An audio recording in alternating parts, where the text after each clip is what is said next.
Hi, today we're going to look at Martha Nussbaum's Not-for-Profit, Why Democracy Needs the Humanities. So first question is, what can we learn from the history of globalization? We look at globalization as a modern phenomenon, yet in some ways I think that historically we can see that globalization, there's been other forms of globalization, and colonialism is one example. And common to any form of globalization is economic gain, and that there is what drives it today. Globalization in every version that you see or you look at, you can see oppression and marginalization, and that there is a key component of it as other people gain. Education today is modeled after big business, corporate business. It's about institutions of efficiency. Schools are getting larger to make the numbers fit so that the teacher-student ratio is what it is, and that it's a financial, economical piece, and it's not driven by pedagogy in the proper terms. Nussbaum identifies current educational trends as increasing to treat education as though its primary goal was to treat students to be economically productive. And it's Idle No More, in one way, is representative of how globalization, capitalism, and education's technical rational approach has gone awry. And the dilemma within education is that this technical is between the dichotomy or the binary between technical rational approach, which is what we have today, versus what is a relational approach. And the European approach is more relational. Nussbaum uses the term critical. I use the term relational. For the relational is foundational to the critical discourse to emerge. If there's not a good relationship between the students and the teacher, then the students will close up and they will not be critical. So there has to be an openness whereby the critical can come through, and it's not a threatening atmosphere that is going to inhibit that critical piece. Nussbaum cites Tagore, who looked at it as developing rich human relationships rather than mere use and manipulation. So the relationship that you develop should not be to use someone or to manipulate people. And economically, that there is what people are seeing. They are seen as a piece which can be used for financial gain, as opposed to developing a rich human relationship. And with this here, we must question where today's globalization, profit, capitalism, and the school as an economic piece within the economic culture that we have, and its economic focus, will lead us from personal, education, and cultural dimensions or perspectives. Globalization and profit, isn't that a dissolving or an assimilation of culture and real education? And if we look at just big box stores, there used to be the corner store, there used to be the store that you could go and buy everything in a small community, and now everything is coming to the big box stores, whereby you have the same stores in every community. So the cultural diversity has diminished because of the globalization of these big corporate entities. Biological survival of humankind is based on diversity. And Nussbaum would argue that educational and cultural diversity are essential to our survival as of being human. And by being human, this is where the humanities contribute. An eclectic society whereby people have place, people have dignity, and people have respect. And that there is what education should bring, as opposed to the capitalist, economical, technical, rational, whereby people are used for economic gain or purpose, etc. And so Nussbaum says that what's needed to promote this humane, people-sensitive democracy, there's a number of different things. One is an ability to think, deferring neither to tradition or authority.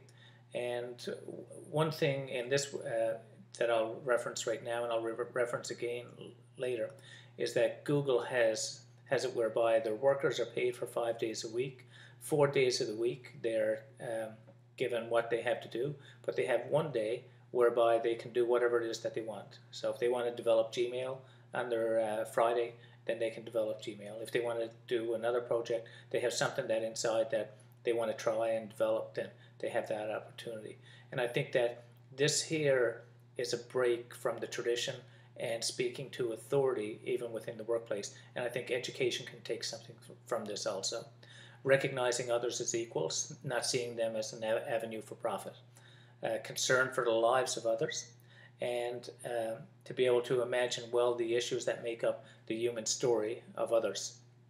Their family, childhood, death, marriage, the complete package. To judge political leaders critically and with a realistic sense. And to think of good as a nation, not just local. So to be able to look at the big picture and to see who sees one's nation within a complex world. And Nussbaum states that the lives of children who grow up knowing that they will go on to university or even postgraduate education are utterly different from the lives of children who, in many cases, do not get the chance to attend school at all. And that there is very significantly, and in other postings, I've mentioned that one of the critical pieces of education is hope and the belief that there is something that people can aspire to. And I think that there is one of the key pieces that every individual should have within their education is that aspiration of hope that they can go ahead within that. Education strengthens personal accountability, and with this accountability, they see others as individuals, and this increases the willingness to raise a critical voice. And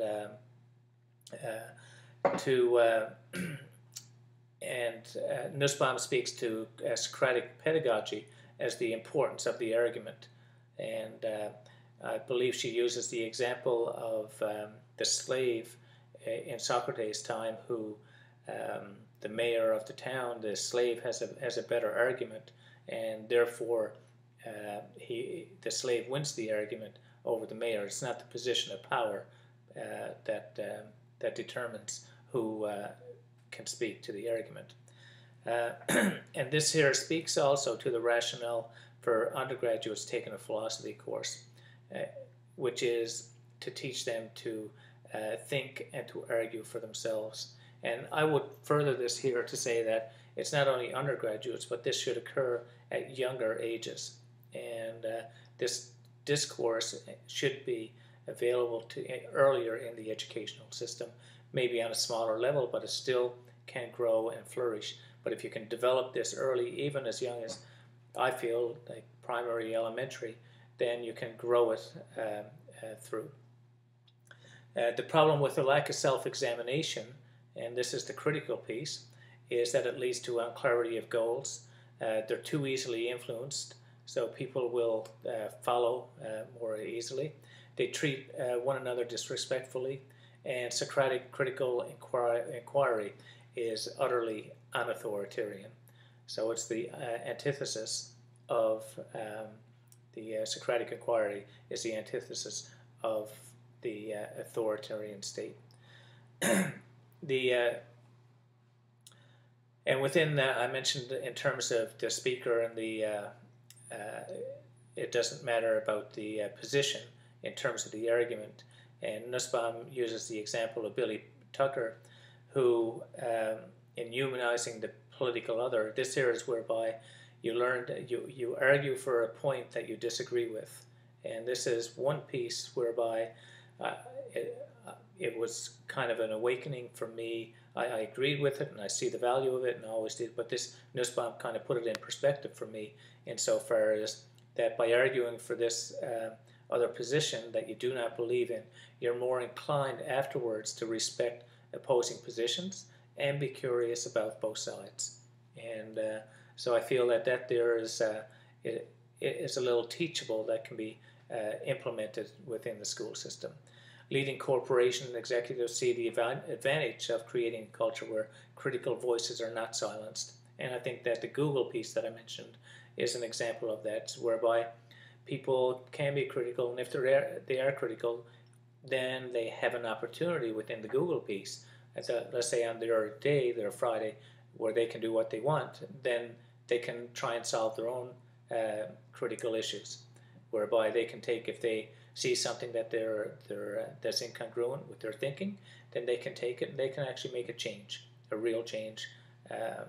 And I think that there could be a really critical piece, a nice change in addition to our today's educational system.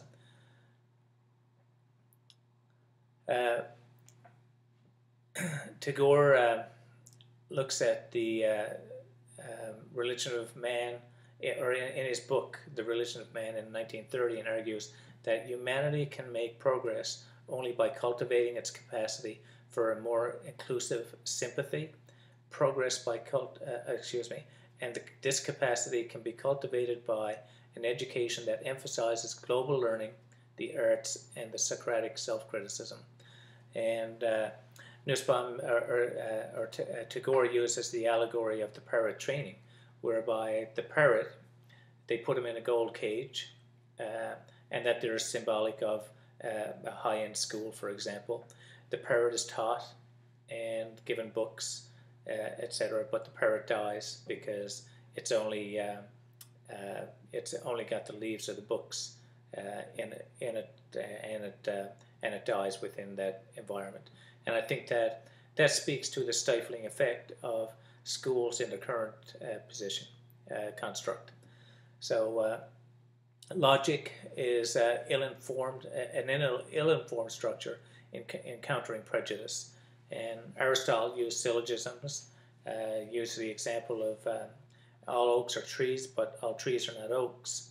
And so in terms of these reversals, these work, or don't work, I'm sorry, because and Nussbaum uses the other one, all planets revolve around the sun, but all things that revolve around the sun are not planets.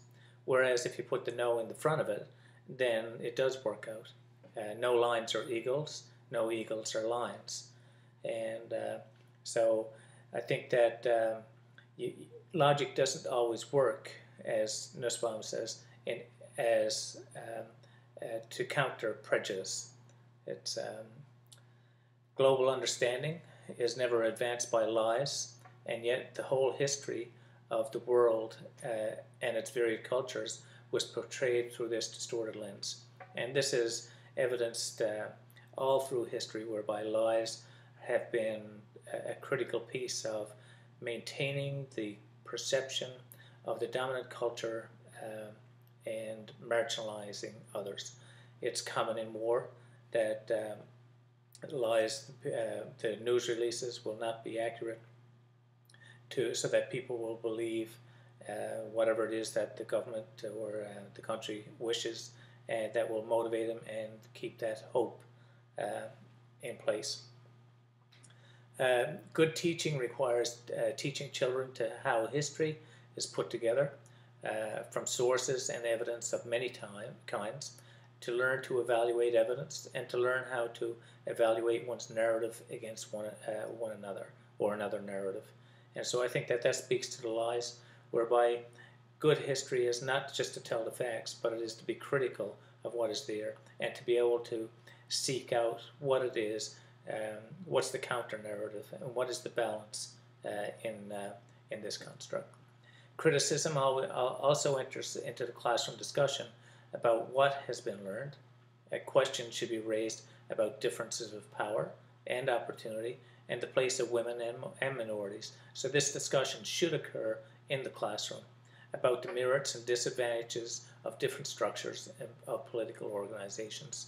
And I think it's evidence that in the school system today, that piece is not there.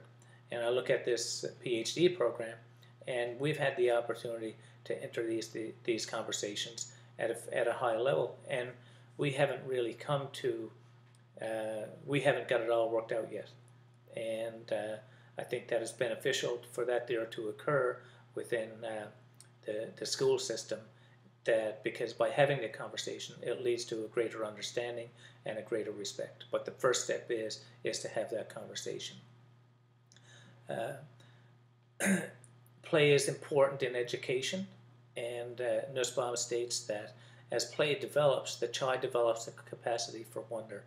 And this wonderment is a real critical piece, because that is a part of being a child and being free to grow and being nurturing. So it gives them an opportunity to bloom as opposed to wilt.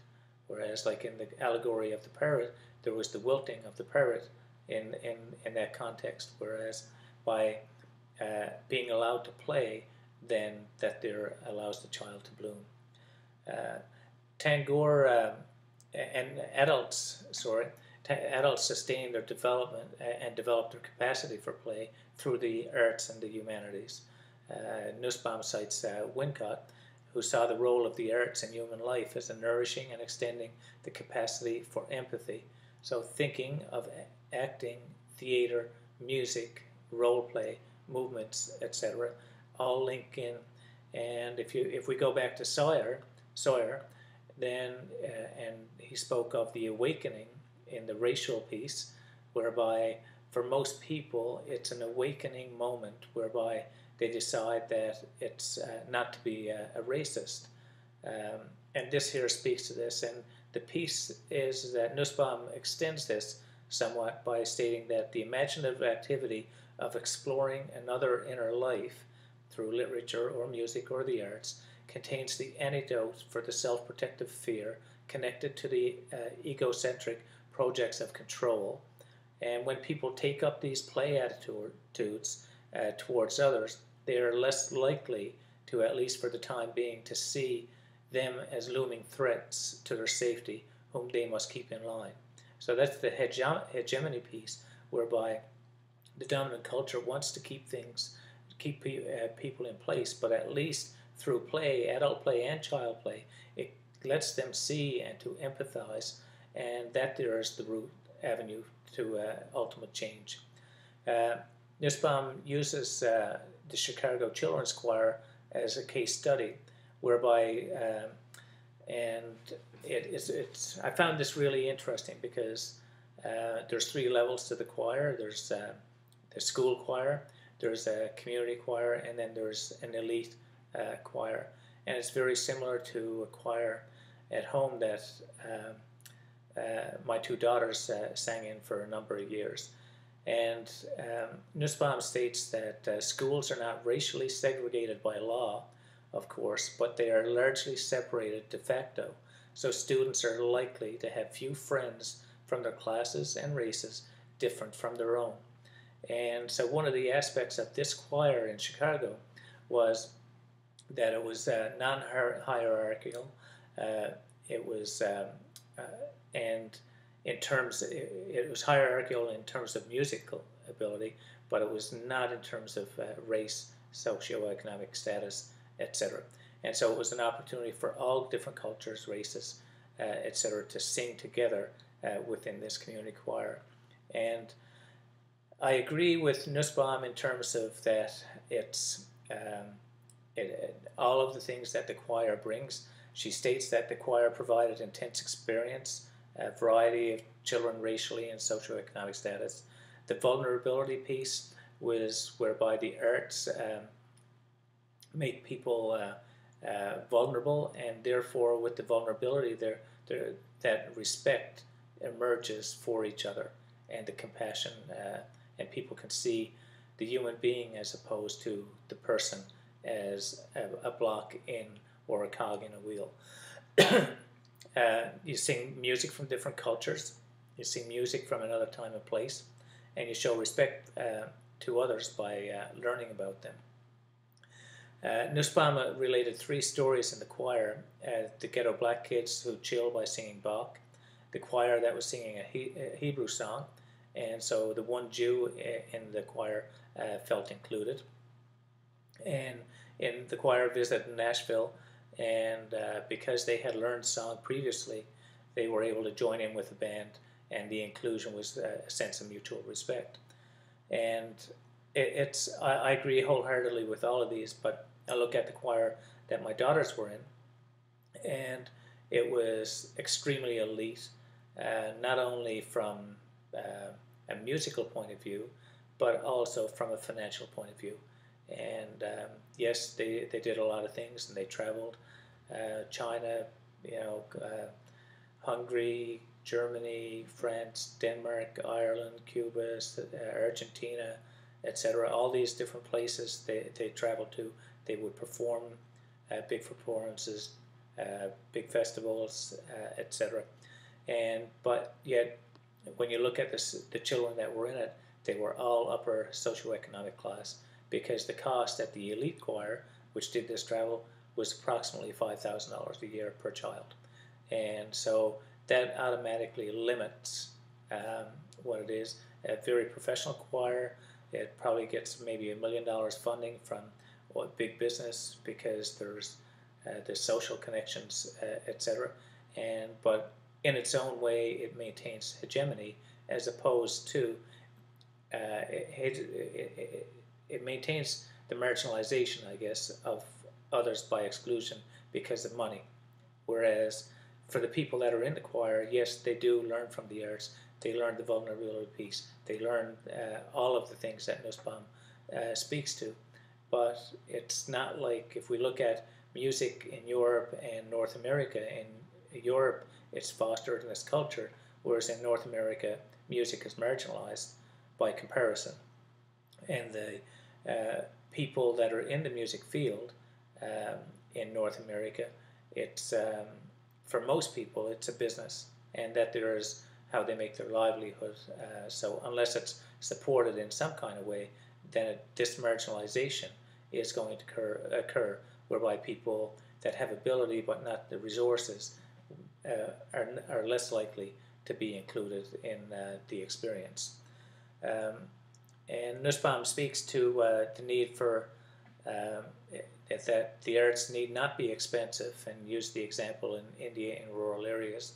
But I would say that that is true, and it depends. And traditionally, I look at Newfoundland and Labrador, that there is traditional music, plays, etc., that have kind of, but that there is diminishing over time. And now with the urban-rural divide, where things are becoming more cosmopolitan, then those things now, once you move into the big city, then they become commercial ventures, and viable commercial ventures. And therefore, it's I think that it's more likely in an undeveloped area, whereby that music and culture and the arts may sustain itself in rural areas, whereas with the increase in urbanization, then I think that it becomes more of a commercial venture, and which limits the arts and the humanities. Nussbaum speaks to the Morton Alternative School, which has only 40 students in the school. All of them have been kicked out of school, and how good it is. But here I think that this is where education is, it really exemplifies the economical piece within education. For these students that have to be kicked out to end up in this school, I think that there should be an opportunity that this occurs, whereby it's by choice or whatever. There's an opportunity for this to occur before they get kicked out, so that maybe this is where they want to go to initially, and then they can grow without having the stigma and the that of being kicked out, and without having the experience, the negative experience of being kicked out. And because that there is a reflection of self-esteem and a whole host of other pieces that we should be addressing. And so the other thing is that Nussbaum says that universities are somewhat to blame, because they teach large courses where regurgitation equals success. And she says that too often our universities have taken shortcuts, for example, by teaching large courses without sufficient critical engagement with students and without enough feedback on student writing, um, and to allow the regurgitation to be the model for success. And again, I think that this here is really true from teaching at the university home. I can speak to it because the dean said it's bums in seats for certain courses, and that theirs are moneymaker, and that these types of and the pressure comes from the top. Not only the top of the university, but also from the government that funds the university. So even though the university is supposed to be independent, it's not as independent. It's not independent financially, and it is given, I guess, guidelines that and targets, financial targets that they have to meet if they are going to sustain their department, etc. So, and pedagogy pedagogy of rote learning has dominated for decades, as in colonial times. And I'll finish with Ken Feld's quote. I'm not sure if it's Ken's original quote or one that he got from somewhere.